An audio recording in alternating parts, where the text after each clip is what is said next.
said this, haven't I, chums, that when you have a hapless government, people in charge, you sort of look and think, well, they've not had any proper jobs, they've never really done anything, and suddenly they're given this colossal amount of money to tell you and I how to live our lives.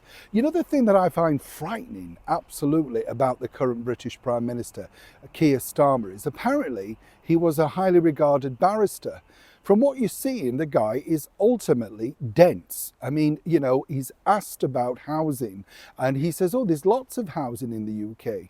I mean, could you really be that stupid, that thick on camera? Precisely, are you planning to take over to provide temporary accommodation for families? Oh, there's lots of housing in many local authorities that can be used, and we're identifying where it can be used. But I mean, look. Sorry, can you give us? Have you got any examples you can give us? No, but I'll write in and give you details. Because I could say certainly in a number of our local authorities, I'm already picking up from around the table, there isn't a lot of spare housing available. If there were, councils would be able to be dealing with it by now. Well, exactly. They do, of course, and this is the problem with Keir Starmer. You openly lie, and of course the gasps of, you know, well, he can live with that. He's not bothered. He's ploughing ahead with ruining the country, many people suggest.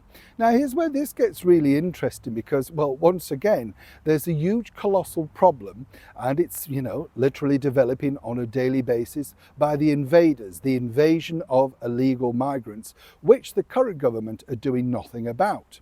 One major news channel over here in the United Kingdom decided to do something about it, but the government then said this.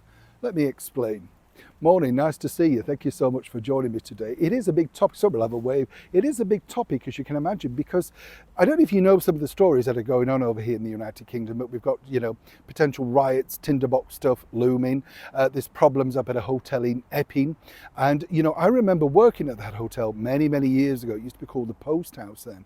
And the thing is, it's a lovely, lovely, genteel area. You know, the ideal sort of thing, near Epping Forest, lovely village effect, almost a bit like a Miss Marple village, you know, the sort of thing I mean. And to have that now just, well, ruined, all because if you dig into the situation, it's absolutely appalling. But the government, you know, pushing it under the carpet, not bothered. Now over here, as I say, the problem has now really got big, simply because one of the leading presenters of a news channel called GB News, Patrick Christie, who I know well, in fact, well, he went over and literally smashed the gangs in an afternoon. I mean, you know, you have to applaud this level of journalism, right? And I do worry about Mr. Christie's because, as I say, he's a nice chap. But the bottom line is, you know, he's soon to be a father and he's young, very ambitious, you know, that sort of stuff. Be careful, I would say, because you're not going to get much support. I do hope that the news channel are giving him adequate security for all of this great work that he's doing. But what's interesting is, as I say, he smashed the gangs, literally brought the perpetrators to camera, and he's got all the info, all the details. And this isn't the first time that he's delivered absolutely mega exclusives to the government. Guess what? The government don't want to know. They're not even willing to look at the information that he's now got and provided. And on top of that, a massive, bigger insult is the fact that, get this, well, he may have broken the law. What, in doing your job, Yvette Cooper? Right? Because that's really what this gentleman has done. He's absolutely 100% done the job of the Home Secretary in one afternoon. And as I said, a lot of research, he'll have a big team behind him working, but it has to be applauded. You see, this is the problem. Well, he's doing this incredible work exposing how easy it would be to find these terrible people that are invading our country, literally, illegally, and draining the public finances.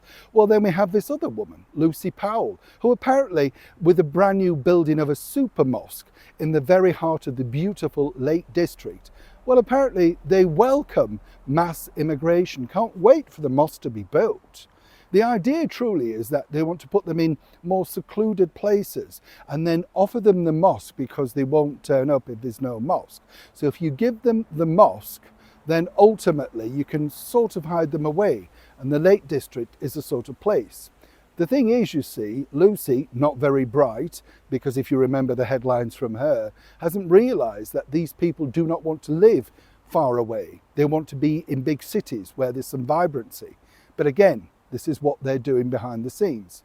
going back to Patrick Christie's and GB News, it's going to be interesting if they can push this harder, because how much more do you have to bring to the door of 10 Downing Street before somebody finally, truly takes notice? Neil Shawn, Kensington, London.